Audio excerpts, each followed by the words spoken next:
कदम्बसूनकुण्डलं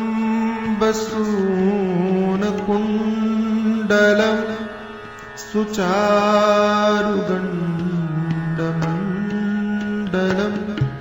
व्रजाङ्गनैकवल्लभं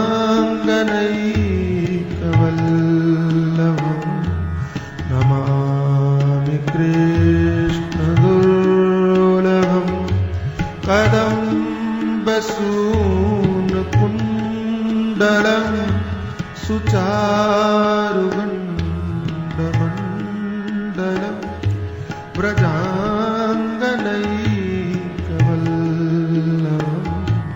नमामि। यशोदया समोदया सगोपया सनन्दया युतं सुखैकदायकं नमामि गोपदायकं। यशोदया समोदया सगोपया सनन्दया युतं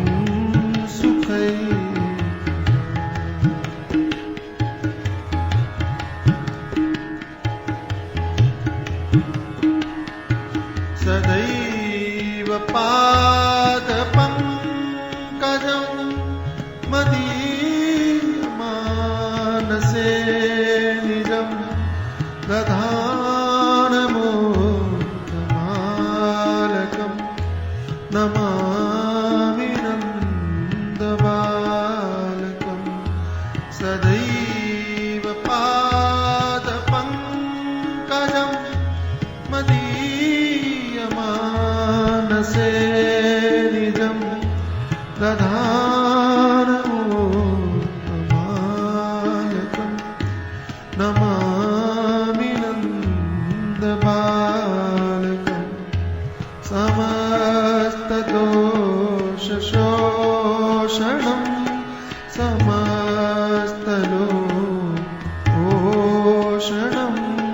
समस्तगोमानसं नमामि लालसं। समस्तदोषशोषणं समस्तलोषणं समस्तगोमानसं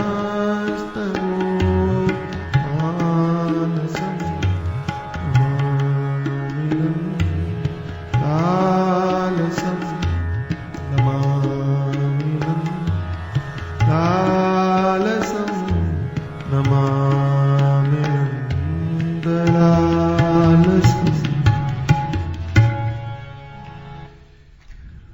जिन्होंने कदम्ब के पुष्प के कुंडल धारण किए हुए हैं, परम सुंदर कपोल है और जो ब्रजांगनाओं के एकमात्र प्राणाधार है, उन दुर्लभ भगवान कृष्ण को हम प्रणाम करते हैं। जो यशोदा और नंद बाबा ग्वाल बालों के साथ सदैव प्रसन्न है, प्रसन्नता पूर्वक युक्त है, ऐसे भगवान को हम नमन करते हैं। सनन्दयायुतं सुखैकदायकम्। भगवान शंकराचार्य जी महाराज कहते हैं कि वे भगवान कृष्ण सुखैकदायकम्, एकमात्र सुख देने वाले हैं, एकमात्र आनंददायक है। और यही आदमी को सबसे बड़ा भ्रम है, यही आदमी को सबसे बड़ी भ्रांति है। ये नहीं जानने के कारण ही व्यक्ति का भटकाव है, ये नहीं जानने के कारण ही तो लोगों के विभ्रमित होने के सबसे बड़े जो सबसे बड़ी परिस्थितियां आई लोगों के जीवन में, उसका कारण यही है कि हमने सत्य को नहीं समझा, वास्तविकता को नहीं जाना, अथवा या तो सच जानने की कोशिश भी नहीं की और अगर किसी ने बताया तो हमने माना नहीं, सुना तो समझा नहीं। पहली बात तो सुना ही नहीं। प्रेमपुरी में भी कितने लोग सुनते हैं। और आप ऐसा मत सोचना कि जो यहां आते वो सब सुनते ही होंगे। और ऐसा भी मत समझना कि जो यहां नहीं आते वो नहीं सुनते होंगे।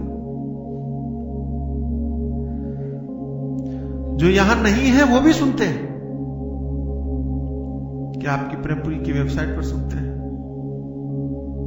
है ना? और जिन्हें नहीं सुनना है वो यहां आके भी नहीं सुनेंगे। लेकिन सुनने वाले भी सब समझते होंगे ये भी जरूरी नहीं कि सुनने वाले भी सब समझना चाहते होंगे ये भी जरूरी नहीं कि समझ करके भी मानते होंगे ये भी जरूरी नहीं। और मैं ऐसा मानता हूं कि सुनना कठिन है, लेकिन सुनना प्रेमपुरी ने आसान बना दिया तो समझना कठिन है। और समझना अगर संतों ने आसान बना दिया तो मानना कठिन है। कई बार ऐसा होता है कि कोई विषय बहुत कठिन हो समझने में, लेकिन संत लोग उसको ऐसा बोलते हैं, सरल सरल सरल करके बता देते हैं, इतना सरल समझा देते हैं कि सबको समझ में आ जाता है। नहीं आता है कि नहीं? समझ में आता है। तो सुनना भी आसान हुआ, समझना भी आसान हुआ, लेकिन मानना कठिन हो गया। सुनने की व्यवस्था तो प्रेमपुरी कर सकता है, समझाने की व्यवस्था महात्मा कर सकता है, मानने की व्यवस्था कौन करे? मान तो हम मनवा तो नहीं सकते ना, कि प्रेमपुरी मनवा तो नहीं सकता ना। मानना किसको पड़ेगा? हमको मानना पड़ेगा। और यह सबसे अधिक कठिन है, सबसे ज्यादा कठिन। प्रेमपुरी जी महाराज और ऋषिकेश के हिमालय की पहाड़ियों को, वादियों को छोड़ के मोहमयी नगरी में आए। किस लिए? कि आपको सुनने की सुविधा मिल सके, आपको सुनाया जा सके, आपको सच बताया जा सके, ये बताया जा सके सुखैकदायकम। जिस बात के कारण सबसे ज्यादा भ्रमित हुए लोग, उस सच्चाई से थोड़ा परिचय करवाया जा सके, बताया जा सके। तो वो महात्मा वादी छोड़ के यहां है। ध्यान देना आप, मैं बहुत सही बात कहता हूं कि गांव से आदमी मुंबई आता है कुछ कमाने के लिए, कि देने आता है? कमाने के लिए। वो महात्मा गांव छोड़ करके और शहर आया देने के लिए। गांव की मस्त वादियां छोड़ करके और अपने ब्रह्म चिंतन को छोड़ करके मुंबई आया देने के लिए, कि हमने जो पाया है वो बांटे जरा, हमको जो मिला है वो दूसरों को दें जरा। तो हमने तो सुना है वो निरंजन पीठाधीश्वर भी थे, तो कैलाश पीठाधीश्वर भी थे, है ना? क्या जरूरत थी आने की? लेकिन सब छोड़ छाड़ के आए कि नहीं, मुंबई वालों को कुछ बताया है, सुनने की व्यवस्था की, है ना? समझाने की व्यवस्था की, कि उनसे नहीं समझे तो अखंडानंद जी महाराज को लेके आए कि थोड़ा और सरल तरीके से समझाया जाए वेदांत को, कि सत्य को, कि ज्ञान को, कि भक्ति को, कि उपदेश को। व्यवस्था की, समझाने की भी व्यवस्था की, लेकिन माना किसने? माना। और ध्यान रखना, सुन भी लो, समझ भी लो, मानोगे नहीं तो हमारा भ्रम दूर नहीं होगा। सुन भी लो, समझ भी लो, लेकिन हमने जो कहा वो आपने ठान लिया कि हमें नहीं मानना है, तो भ्रम दूर नहीं होगा, क्योंकि हमने तो ठान लिया है। और मैं तो ऐसा मानता हूं, नहीं ऐसा समझता हूं कि संसार में सारी चीज मानने की ही है। आपने सब कुछ माना हुआ है। अब मुझे माफ करना, आपने सब कुछ माना हुआ है, छोड़ के हमारी बातें। आपने सब कुछ माना हुआ है, छोड़ के संतों की बातें। सब कुछ माना, कि घर माना, कि संसार माना, कि प्रपंच माना, कि दुनिया माना, कि व्यवहार माना, कि रिश्ते माने, कि त्योहार माने, आज भी होली है ना, रंगों का त्योहार। बहुत बहुत बधाई, आपके ऊपर ढेर सारे रंग पड़े, खालीपन दूर हो आपका, रंगीन हो जिंदगी। हमारा ही त्योहार है ये, बड़ा सौभाग्य हम लोगों का। हमारे त्योहार है जो रंगीन होते हैं, हमारे त्योहार है कि उजाले वाले होते हैं, हमारी त्योहार है कि खुशियों वाले होते हैं, कि दीप जलाए जाते हैं, कि रंग उड़ाए जाते हैं, कि मिठाइयां खिलाई जाती हैं। ये हमारे ही संभव है। सौभाग्य है कि हम हिंदू हैं। बहुत बहुत बधाई आपको सभी को, बहुत बहुत मंगल कामना, कल्याण। क्या कह रहा था? हाँ, तो हमने रिश्ते माने, त्योहार माने, संबंध माने, दुनिया मानी, प्रपंच माना, घर माना, परिवार माना। मां ने कहा बाप को माना, बाप ने कहा मां को माना, दोनों ने कहा घर को माना। माना ही तो। मां ने कहा कि ये पिता है, तो हमने जानने की तो कोशिश नहीं की। जानने की कोशिश की, बोलो बोलो जरा, जानने की कोशिश की कि मेरा पिता है कि नहीं है? नहीं, कहा मान लिया, शकल पहचान ली, हाँ यही मेरा बाप है, माना। ध्यान रखना, संपूर्ण प्रपंच माना हुआ है, सारा संसार माना हुआ है। और किसका माना हुआ है? हमारा माना हुआ। हमने माना, आपने माना। अब इतना मान लिया कि वो छूट नहीं रहा।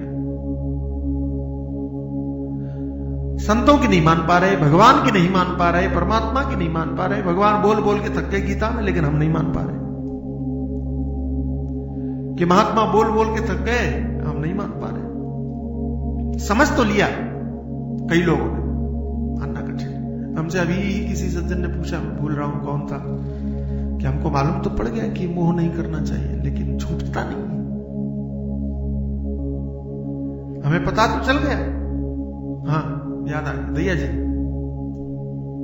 ने पूछा कि मालूम है कि मोह खराब है, समझ में आता है कि मोह ठीक नहीं है, पता चलता है कि मोह ठीक नहीं है, लेकिन छूटे कैसे?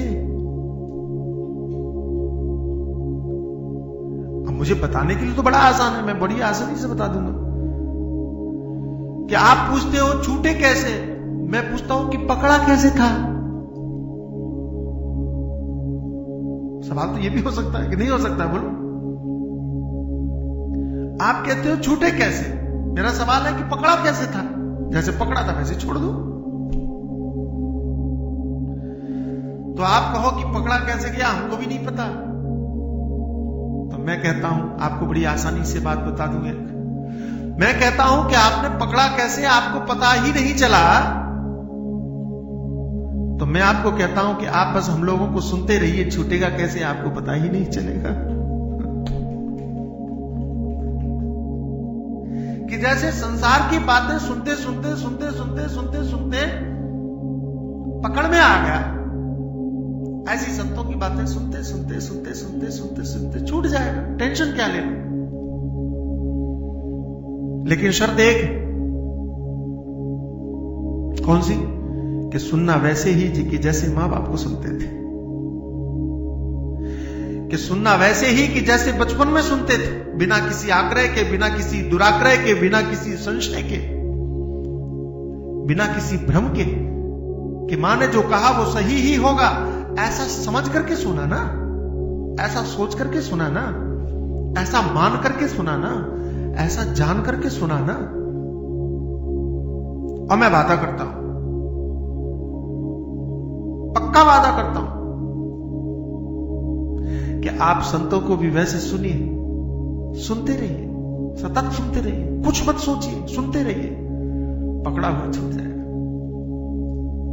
लेकिन संतों के सुनने में हम अपनी बुद्धि लगाते हैं, मां के सुनने में हमने बुद्धि नहीं लगाई। मां के सुनने में हमने आंखों से देखा, कानों से सुना, बुद्धि को बीच में नहीं लाए। पिता को सुनने में बुद्धि को बीच में नहीं लाए। कि संसार की बातें जब भी सुनी, बुद्धि को बीच में नहीं लाए। न जाने क्यों हमारा स्वभाव है कि हम गलत बातों को समझने के लिए बुद्धि नहीं लगाते। टीवी पर अगर कोई कह दे आपको, कि टीवी पर कोई बोल दे आपको कि चिदंबरानंद ने चोरी किया, तो आप दिमाग नहीं लगाओगे, आप मान लोगे कि हां किया। चिदंबरानंद एक नाम है, मैं नहीं, ऐसा मत समझना कि मैं ही हूं।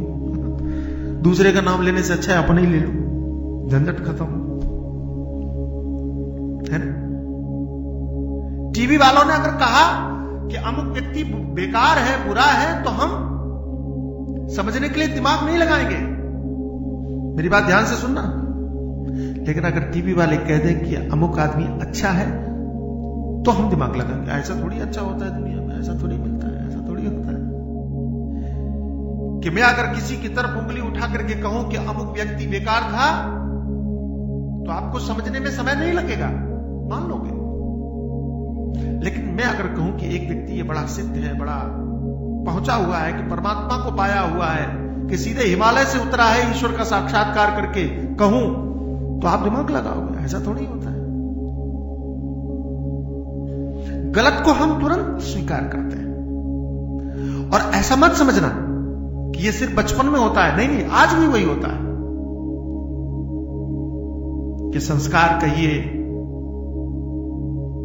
कि हमारी जड़ता कहिए, हमारी नादानी कहिए, कि बुरी चीजों को हम बड़ी जल्दी पकड़ते हैं, बड़ी जल्दी कैच करते हैं, और अच्छी बातों को समझने के लिए बीच में दिमाग को लगाते हैं। कठिनाई ये होती है। तो छूट तो जाएगा जो पकड़ा है, जो भ्रम है वो दूर तो हो तो जाएगा, कठिनाई नहीं है। मैं समझता हूं कि दो बातें हैं, या तो समझ करके भ्रम को दूर करो, नहीं होता है तो सुन करके भ्रम को दूर करो। सुन सुन करके। मैं कई बार पूछता हूं, और आप लोगों को बता दूं कि कथाओं में अक्सर कहा करता हूं कि अगर बाल्टी में पानी भरा हो, बाल्टी समझ रहे, बाल्टी में पानी भरा हो और उसमें पानी निकाले बिना दूध भरना हो, तो क्या करना चाहिए? दूध डालते रहिए, सीधी सी बात, डालते रहिए। थोड़ा ज्यादा खराब होगा, थोड़ा ज्यादा बेकार होगा, अपव्यय होगा, लेकिन एक समय ऐसा आएगा कि पानी नहीं रहेगा, दूध ही बचेगा। क्या बात। ऐसे ही संसार को निकाले बिना परमात्मा अंदर आ जाए। सुनते रहिए, सुनते एक दिन ऐसा होगा कि बस यही रहेगा और कुछ नहीं बचेगा।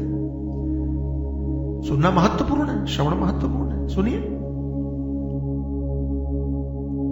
समझना और महत्वपूर्ण है, मानना और महत्वपूर्ण है। मैंने सुना कि बड़े भाग्य पाई, नहीं, बड़े भाग्य मानुष तन पावा, शरीर को पाना बड़ा भाग्यशाली मिल गया। फिर बड़े भाग्य पाइए सत्संगा, शरीर मिलने के बाद में भी सत्संग मिले तब बात बने, वो भी मिल गया।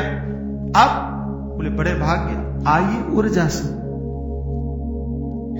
बहुत भाग्य है कि जब अंदर आए, जो समझा है कि वो अंदर पहुंचे, यहां लगे, समझ में आए, दिल में बैठे, कि जैसे मां की बात बैठी।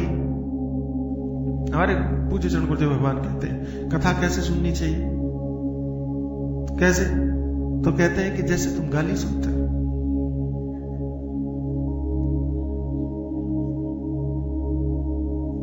कि जैसे गाली सुनते हो तुरंत समझ लेते हो, टाइम लगता है। मैंने आज तक नहीं देखा कहीं कि किसी ने गाली दी हो और आपने सुना हो और फिर बोले घर पे बैठ के चिंतन करेंगे तब कल बात करते हैं। फिर घर में गए हो और जाकर के फिर दरवाजा बंद किया हो और फिर चिंतन किया हो कि उसने गाली दी, इसका मतलब क्या होता है, पहले समझो। फिर समझ में आया हो, दूसरे दिन पहुंचे हो, फिर कहो बोले भैया तुमने कल गाली दी थी, अब उसका जवाब सुनो। नहीं, होता क्या है, सुनते हैं, समझते हैं और उसी समय ये बात तत्काल तुरंत दान महाकल्याण, उसमें देर नहीं करते। वो कहावत है ना, इस हाथ दे उस हाथ ले, यही कि वहीं कथा। हमारे पूज्य चरण गुरुदेव भगवान कहते हैं कथा ऐसे सुनो, यही सुनो, यही समझो और यही मानो, यही जानो, यही करना शुरू करो। वो तीन है ना, श्रवण, मनन, निधिध्यासन, तीनों यही हो कि सुनना यहां हो कि मनन घर में हो कि फिर निधिध्यासन मरने के बाद हो। बुरा मत मानना, हमने हमारा निधिध्यासन मरने के बाद के लिए छोड़ा हुआ है, अगले जन्म के लिए छोड़ा हुआ है कि सुन लिया बहुत है, मनन कर लिया बहुत है, निधिध्यासन हो जाएगा। अभी नहीं तो भगवान ने तो वादा कर ही दिया है, करते रहो करते रहो करते रहो। और अगर आपका शरीर छूट जाए तो चिंता नहीं करना। अथवा योगिनाम एव कुले भवति धीमताम शुचीनाम श्रीमतांगे योग भ्रष्टो विजायते। आगे की व्यवस्था हमने कर रखी है। तो आप लोग तो बड़े भाग्यशाली हैं, भगवान ने आपकी व्यवस्था कर रखी है। कुछ अगर नहीं मामला बना तो अगले जन्म में फिर ब्रह्मपुरी मिलेगा। और ब्रह्मपुरी जी ने व्यवस्था करी दी है तो हमेशा रहने वाला है ना। अगर हमारी यात्रा अधूरी रह गई तो ब्रह्मपुरी फिर आपको कैच करेगा, फिर जोड़ लेगा। टेंशन की बात नहीं, इसलिए सुनना मत छोड़ना। कुछ और बने न बने लेकिन सुनना तो पकड़े ही रहना। एक सहारा तो पकड़े रहना, एक सहारा ये बना रहेगा कम से कम। मेरे हिसाब से थोड़ा संख्या भी बढ़ानी चाहिए, थोड़ी इसको बढ़ना चाहिए, श्रवण को बढ़ना चाहिए, जरूरी है। बहुत प्यारी बात है। युतम सुख एकदायक,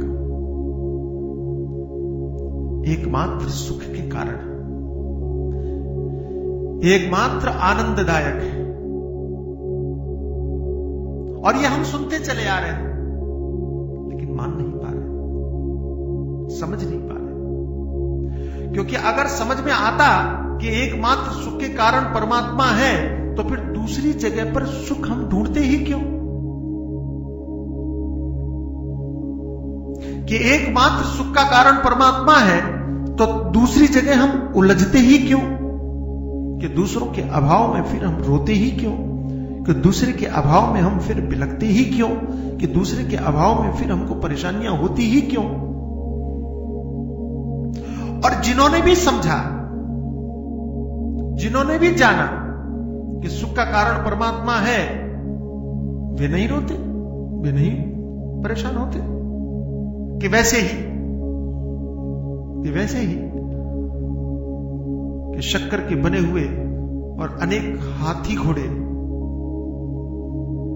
शक्कर के बने अनेक हाथी घोड़े आपके सामने और बच्चे के सामने, तो आपके लिए वो क्या है? शक्कर है। और बच्चे के लिए हाथी घोड़े, खिलौने। और अगर वो खिलौने टूट जाए तो बच्चे को दुख होता है, वो रोता है कि मेरा हाथी टूट गया, कि मेरा घोड़ा टूट गया, कि मेरा अमुक टूट गया, कि मेरी कार टूट गई, कि अमुक खिलौना टूट गया। वो दुखी होता है। लेकिन बड़ा आदमी दुखी होता है? टूटे चाहे बचे, वो तो खाना ही है, वो तो मिठाई है, वो तो शक्कर ही है, उसमें रोना क्या? क्यों? क्योंकि आपने सत्य को जाना, सत्य को समझा, कारण को समझा, मूल को समझा, तत्व को समझा। ऐसे ही जिन्होंने तत्व को नहीं समझा उनके लिए उलझने हैं, उनके लिए दुख है, उनके लिए परेशानी है। उनकी खिलौने के टूटने पर उनको दुख होगा। मीरा का खिलौना टूट गया, मीरा को दुख नहीं हुआ। मीरा के पति का देहांत हो, मैंने सुना है, पतिदेव मर गए, दुख नहीं हुआ। क्यों? क्योंकि शक्कर से जुड़ी हुई थी, मिठाई से जुड़ी हुई थी। मेरे तो गिरधर को पा, दूसरों को क्या फर्क पड़ता है? उस तत्व को समझाता कि आनंद का जो मूल केंद्र है, आनंद का जो वास्तविक केंद्र है, उससे जुड़ी हुई थी। क्या फर्क पड़ता है? खिलौना टूट गया, ठीक है, कि खेल नहीं सकेंगे, खा तो सकेंगे। खिलौना टूट गया कि खेल नहीं सकेंगे, लेकिन शक्कर की मिठास तो नहीं गई। परमात्मा से जुड़ने का सबसे बड़ा लाभ ही यह है, उस केंद्र से जुड़ने का सबसे बड़ा लाभ ही यह है कि खिलौना टूटते जाएंगे लेकिन आपकी मिठास कम नहीं होगी। और अगर आप उस परमात्मा से नहीं जुड़े, ध्यान देना, आप परमात्मा से नहीं जुड़े तो खिलौने मिलेंगे लेकिन सुख मिठास नहीं मिलेगी। अगर खिलौने शक्कर के नहीं हुए, प्लास्टिक के हुए कि मिट्टी के हुए, तो खिलौने तो मिलेंगे लेकिन मिठास का अनुभव नहीं होगा, खा नहीं सकेंगे। और आप ऐसा भी मत सोचना कि ये खाए नहीं जा सकेंगे तो ये टूटेंगे नहीं। मिट्टी के खिलौने भी टूटेंगे, कि प्लास्टिक के खिलौने भी टूटेंगे, थोड़ा देर बाद टूटेंगे, थोड़ा बाद में टूटेंगे, थोड़ा देर से टूटेंगे, लेकिन टूटना है पक्का। दुविधा यह है कि प्लास्टिक का खिलौना भी टूटेगा, मिट्टी का खिलौना भी टूटेगा, वो टूटा वही खत्म, मिला कुछ नहीं। लेकिन शक्कर का टूटेगा तो मिलेगा। परमात्मा से जुड़ने के बाद भी संसार को तो टूटना ही है, संसार के खिलौने को तो टूटना है। संसार के खिलौने मतलब हमारे संबंध, हमारे पदार्थ, हमारी चीजें, हमारी वस्तुएं, जिनको हम आनंद देने वाला समझते थे, वे सारी की सारी चीजें, वे सारी की सारी वस्तुएं, वे सारे के सारे पदार्थ, वे तो मिटेंगे, कोई नहीं रोक सकता। और ऐसा मत समझना कि परमात्मा से जुड़ गए तो अब ये खिलौने टूटेंगे नहीं। कई लोग ये मानने की भूल करते हैं, कई लोग ऐसा समझने की भूल करते हैं कि हम तो परमात्मा से जुड़ गए, अब ये खिलौना थोड़ी टूटेगा। टूटना ही है। और तुम्हारे दूसरे खिलौनों को छोड़ो, ये खिलौना भी टूटेगा। कि जिसमें तुम बैठे हो उसे भी टूटना है, उसे भी खत्म होना है। महत्व खिलौना को देना मत कभी। खिलौनों को महत्व दोगे तो तुम्हें भी, तुम खुद टूट जाओ, समाप्त हो जाओ। यतम सुखैकदायक, जो सुख का मूल केंद्र है उससे जुड़ो। जो एकमात्र कारण, एकमात्र का मतलब दूसरा है ही नहीं कोई, अत्यंताभाव है। संसार के अन्य पदार्थों में सुख का अत्यंताभाव है ही नहीं, कल्पना ही नहीं है, सोच ही नहीं सकते। लेकिन हम तो सुखी होते हैं। हाँ होते हो, क्यों? भ्रम के कारण, कि सुख किसी का था, हमने किसी का मान लिया।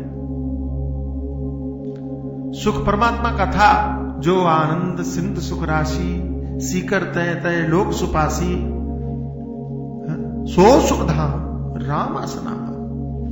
वो परमात्मा आनंद का सागर था। क्या कल्पना की है गोस्वामी जी ने, क्या अद्भुत कल्पना की है कि जो परमात्मा आनंद का सागर था और उस आनंद के सागर रूपी परमात्मा में एक सीख, अगरबत्ती की वो तीली होती है ना, क्या बोलते हैं उसको आप, सीख, हाँ समझ गए, और उसको डुबोया, तिनका डुबोया, डुबो के ऐसे छिड़क दिया। उस एक बूंद से संसार में वो आनंद प्रतीत होता है, मालूम पड़ता है कि रसगुल्ला खाया, वो आनंद मिला, वो उसी एक बूंद का कमाल। दुनिया का संपूर्ण सुख, जो आनंद सिंधु सुख राशि, सीकरते त्रय लोक सुपास, तीनों लोग, खाली पृथ्वी की, खाली भारत की नहीं, खाली बंबई की बात नहीं है,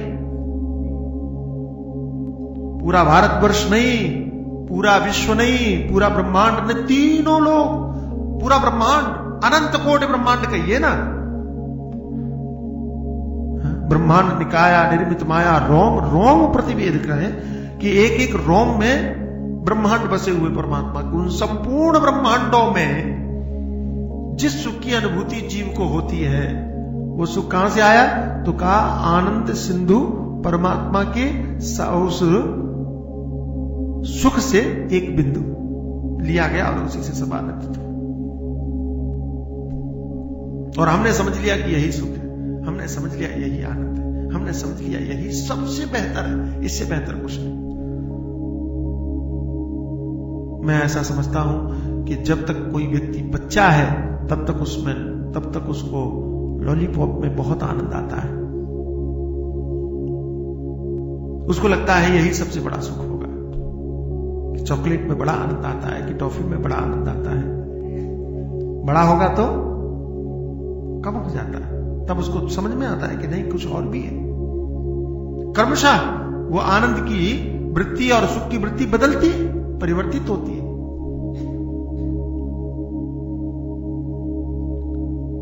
अगर ये बात हम समझ सके, भगवान शंकराचार्य ने कहा युतम सुख ही कदायकम, सुख का एकमात्र कारण वही ईश्वर है, गोपनायकम, और कहीं और नहीं, यही संपूर्ण इंद्रियों के नायक के रूप में यही विराजमान है, आपके अंदर ही विराजमान है। गोपनायकम, वृंदावन में भी गोपों के नायक हैं। गोपनायकम, इस गोपुरम, ये जो शरीर है ना आपका, इस गोपुरम में भी वही विराजमान है, यही विराजमान है। देखने की जरूरत है। क्या बात है, क्या बात है कि संसार में सबसे बड़े सुख का केंद्र कहीं और नहीं, तुम्हारे अंदर ही विराजमान है। कि सबसे बड़े सुख का केंद्र कहीं और नहीं, तुम्हारे ही अंदर विराजमान है। अब मैं बौरी बावरी बही कि ढूंढूं कहीं और, कि खोजूं कहीं और, कि वो प्रियतम मेरे ही बसे,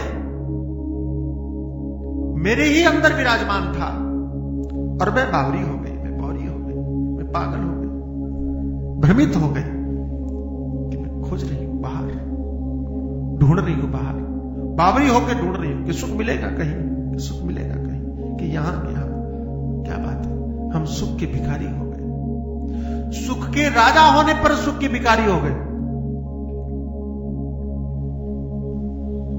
मैं छोटा था, हमारे महाराज ने सुनाया, कि आपने भी सुना होगा, कि एक माता जी थी और जीवन भर भीख मांगती रही, जीवन भर भीख मांगती रही, मर गई तो लोगों ने कहा इसको यही गाड़ देते हैं,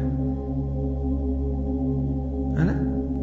तो गड्ढा खोदा तो क्या निकला, बोले उसमें हीरे जवाहरात से भरा हुआ एक मटका निकला। हीरे जवाहरात के ऊपर बैठ करके भीख मांगती रही। तो ये तो घटना थी, और हम सही में ऐसा कर रहे हैं। अच्छा, एक और बात बताएं, उसको तो पता नहीं था कि हीरे जवाहरात के ऊपर बैठी है। हमें तो मालूम, हमें तो पता है, हम ज्यादा नादानी कर रहे हैं। त्यागमूर्ति जी महाराज एक कहानी सुनाया करते थे, बड़ी बढ़िया कहानी सुनाया करते थे। उनकी 2 कहानियां मुझे हमेशा याद रहेंगी, मैं कभी नहीं भूलूंगा। तो एक कहानी ये सुनाया करते थे, गधे वाली, आपने सुनी होगी। प्रेमपुर में कुछ बचा तो है नहीं सुनाने के लिए, समझने के लिए भले ही बचा हो, सुनाने के लिए कुछ नहीं बचा। हाँ, सुनाई दे, और क्या है, वो पक्का होता रहे तो अच्छी बात है। हमको भी तो टाइम ही पास करना है, और क्या करना है। लेकिन टाइम पास नहीं, ये वास्तविक समय का सदुपयोग है, इससे बेहतर कुछ नहीं हो सकता। सौभाग्य से मिलता है। तो वो धोबी था, कपड़े धोता था, उसको नदी में एक पत्थर नजर आया, तो चमकीला पत्थर अच्छा लगा, उसने वो गधे के गले में बांध दिया। पता नहीं था वो हीरा था, जानता नहीं था। गधे के गले में पहना करके हीरे को लेके जा रहा है कपड़े देने के लिए। एक किसी जौहरी को पता चला, अरे तो इतना कीमती हीरा गधे के गले में, बड़ा आश्चर्य। वैसे इसमें आश्चर्य की कोई बात नहीं, आजकल हीरे गधों के गले में ही देखने को मिलते हैं, मुझे माफ करना।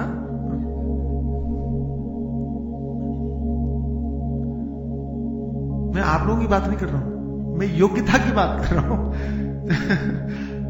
कि पद की प्रतिष्ठा ऐसे लोगों को मिलती है, वो गधे ही होते हैं। मैं तो नाम भी गिना दूं, लेकिन वो बोलना ठीक नहीं है। ऐसे ऐसे लोगों को लोगों ने ऊपर बिठा के रखा है जो गधों से भी गए गुजरे। तो इतना तो समझ में आ गया कि गधे के गले में पहनाया हुआ है, इसका मतलब इसको पता नहीं है, क्योंकि पता होता तो पहनाता क्यों? इसका मतलब सस्ते में मिल सकता है। बहुत बढ़िया बात लगी मुझे कि वो गया, उसने कहानी बनाई कि मुझे ज्योतिष ने कहा है कि क्या हुआ है, कि ऐसा हुआ है कि मैं बड़ा परेशान हूं, तो एक पत्थर ढूंढ रहा हूं, वो अगर मिल जाए तो मेरी परेशानी दूर हो सकती है, मैं बच सकता हूं, नहीं तो मैं मर जाऊंगा। तो क्या तुम्हारा पत्थर वो मिल गया है, तुम्हारे गधे के गले में पड़ा हुआ। धोबी भी विचित्र आदमी बोले, हाँ तुम सही कहते हो, ये है तो चमत्कारी पत्थर, जब से गधे को पहनाया ये भी ठीक तंदुरुस्त रहने लगा है, तुमको नहीं दे सकता। कैसे आती आदमी गधे की तुलना आदमी से कर रहे हो? गधे की तुलना आदमी से करनी चाहिए? हा? आप लोग सोचने लगते हो सोचने ये लगते हो कि कुछ कह दे पता नहीं महाराज क्या बोल दे। बात यह है कि तुलना हो ही नहीं सकती। कई बार गधा ज्यादा बढ़िया मालूम पड़ता है सही। मैं आज ही कहीं पढ़ रहा था, ये दुनिया में अजीब है कि जानवर कभी आदमी नहीं बनते, लेकिन आदमी हमेशा जानवर बनने के लिए तैयार है। कि कभी जानवर ने किसी आदमी को जन्म नहीं दिया, वो गोखंड की कहानी पुरानी हो गई आदमी, जानवर जो है आदमी को जन्म नहीं देता, लेकिन आदमी दे दो, हम ऐसे नहीं मांग रहे, पैसा देंगे आपको, ठीक है बोलो कितना पैसा देंगे। पुरानी जमाने की बात रही होगी, धोबी बड़ी मेहनत से दिन में 1-2 रुपए कमा लेता होगा, तो उसने कहा 4 रुपए देंगे और धोबी विचित्र कहते 4 नहीं 5 रुपए में लूंगा। और ये भी कंजूस कहता है कि 4 4.5 नहीं, अड़ गया वो, दूंगा तो 5 रुपए में लेता नहीं। इसने कहा जाएगा कहां, लौट के आएगा, बहुत होते हैं 4.5 रुपए। धोबी चला गया आगे, और संयोग देखिए दूसरा जौहरी मिल गया। यहां मौका चूकना मत, चूके तो दूसरे लाभ उठाएंगे,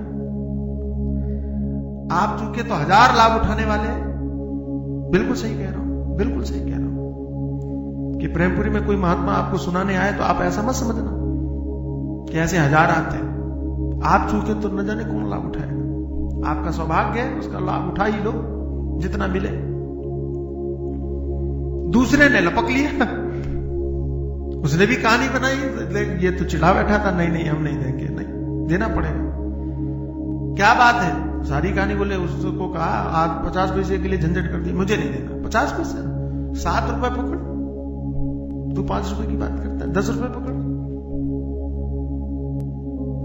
तो वो 10 रुपए में कि 7 रुपए में कि 6 रुपए में दे दिया हीरा। अब पुराना वाला देख रहा कि लाखों का करोड़ों का हीरा दूसरे के हाथ चला गया। अब यह आया क्या तू मारा मूर्ख है, पागल है, गधों के साथ रहते रहते तेरी बुद्धि गधा हो गई, तुझे कुछ नहीं पता, तुझे कुछ नहीं आता। तुझे मालूम है लाखों करोड़ों कीमती के हीरे को और तूने 6 रुपए में कि 7 रुपए में दे दिया, कितना कीमती था। तो ये हंसने लगा धोबी, बोले हंसते क्यों हो? तो कहा मैं तो चलो ठीक है गधों को चराते चराते गधा था, तुम तो बुद्धिमान थे गलती मैंने नहीं की, गलती तुमने की, तुम मूर्ख हो, महामूर्ख हो। मैं तो मूर्ख हूं, तुम महामूर्ख हो। क्यों? बोले मैंने तो पत्थर की कीमत लगाई थी। अब पत्थर की कीमत 7 रुपए बहुत होती है, बहुत होती है। 7 रुपए में हमने पत्थर बेचा, लेकिन तुम्हें तो पता था कि यह हीरा है। हीरे के लिए तुम 50 पैसे पे अड़ गए, तुम ज्यादा मूर्ख। कि जिन्हें मालूम ना हो, गलती वे करें तो समझ में आता है, लेकिन जिन्हें पता हो गलती वे करें तो हम ज्यादा नादान करते हैं। हमें पता है, हमें मालूम है, हम उस भिखारिन की तरह नहीं है कि जिसे पता नहीं था भीख मांग रही थी। हमें मालूम है कि आनंद का केंद्र हमारे अंदर है, लेकिन हम भीख मांगने के लिए बैठे। हमारे एक महात्मा है, बड़ी मस्ती से कहते हैं कि हम अजीब भिखारी हैं, कि कहीं कहीं भिखारी एक जगह पकड़ लेता है भीख मांगने के लिए, है ना, कि एक चौराहा पकड़ लिया, कि एक स्टेशन पकड़ लिया, कि एक जगह पकड़ ली, कि एक मंदिर पकड़ लिया, वहीं बैठ के भीख मांगता है, उसी जगह पर बैठ के भीख, है ना। हम अजीब हैं कि कभी आंखों से भीख मांगते हैं, कभी कानों से भीख मांगते हैं, कभी नाक से भीख मांगते हैं, कभी रसना से भीख। 10-10 जगह बना रखी है अकेले ने, कहीं भी जाके बैठ जाते हैं। हम ऐसे निर्लज्ज और बेशर्म भिखारी हैं कि हर जगह हाथ फैला देते हैं, हर जगह कि हमको चाहिए, हमको चाहिए। लेकिन जैसे भिखारी का पेट नहीं भरता, कितना भी दे दो, कितना भी दे दो। कोई भिखारी बैठा हो, आपको दया आ जाए, क्यों मांग रहे हो? भूख लगी है। अच्छा कितना चाहिए? 10 रुपए। 100 रुपए दे दो, मांगना छोड़ देगा? बोलो जब बोलो, 100 रुपए दे दोगे मांगना छोड़ देगा? नहीं छोड़ेगा, पेट भर ही नहीं सकता। ऐसे ही हम कितना भी मिल जाए पेट ही नहीं भरता। जिंदगी गुजर जाती है लेकिन तृप्ति नहीं होती। निर्विण्णा नितराम, बहुत बढ़िया माता जी ने कहा भगवान कपिल से, महाराज हमने देख लिया जिंदगी में तृप्ति नहीं भरी, हमने देख लिया जिंदगी में पेट नहीं भरा, हमने देख लिया जिंदगी में आंखों को दिखा दिखा करके रूप हम बूढ़े हो गए, आंखें अंधी होने लगी, दृष्टि कम होने लगी, लेकिन देखने की इच्छा खत्म नहीं हुई। कि सुन सुन करके संगीत और कान पक गए, लेकिन सुनने की इच्छा खत्म नहीं हुई। कि खा खा करके और न जाने कौन कौन से रस चखे, सब कर लिया, बूढ़े हो गए, लेकिन इस जिह्वा का रस लेने की तमन्ना खत्म नहीं हुई। भोले बाबा ने लिखा है, वाह बहुत बढ़िया। मुख हो गया है पोपला, तृष्णा नहीं पूरी हुई। कि सारी इंद्रियों ने साथ छोड़ दिया, कि सारी इंद्रियों ने साथ छोड़ दिया, कहना चाहिए हड़ताल कर दी। अरे बहुत काम करवा लिया तुम लोगों ने, अब हम नहीं करेंगे। सबने हड़ताल कर दी, सबने, लेकिन तृष्णा नहीं पूरी हुई, वो खत्म नहीं होती, वो तृप्ति नहीं होती। क्यों नहीं होती? क्यों नहीं होती? क्यों नहीं होती? क्योंकि सपनों के भूखन, सपनों की भोजन से पेट नहीं भरता। सपने में कितना भी भोजन करो पेट नहीं भरता। रात भर खाओ, कभी आपने अनुभव किया और नहीं होगा, हमने किया है कि अगर आप भूखे हो, ज्यादा भूखे हो और सो जाएं, तो सपनों में भोजन ही देखोगे, और शायद रात भर देखो, रात भर खा रहे हो बढ़िया और बढ़िया मस्त पकवान खा रहे हो, थाली थाली खा गए, लेकिन जागे तो और भूखे थे, और भूखे थे। कितना भी खाओ, कितना भी खाओ, लेकिन कभी तृप्ति हो नहीं सकती, क्योंकि सपने में खाया। ऐसे संसार में कितने भी भोग भोग लो, कितने भी दृश्य देख लो, कितने भी शब्द संगीत सुन लो, कितना भी कुछ कर लो, कितना भी कुछ कर लो, तृप्ति नहीं हो सकती, क्योंकि ये सब सपने के भोजन है। तृप्ति कब होगी? जब आप खाओगे। यहां पेट कब भरेगा? जब आपको पता चलेगा कि जो सुख का एकमात्र कारण है, जब हम उससे जुड़ेंगे। युतम सुख एकदायकम नमामि गोपनायकम, कहीं और नहीं, यही है, यही है, यही है। देखने की कोशिश करो, समझने की कोशिश करो।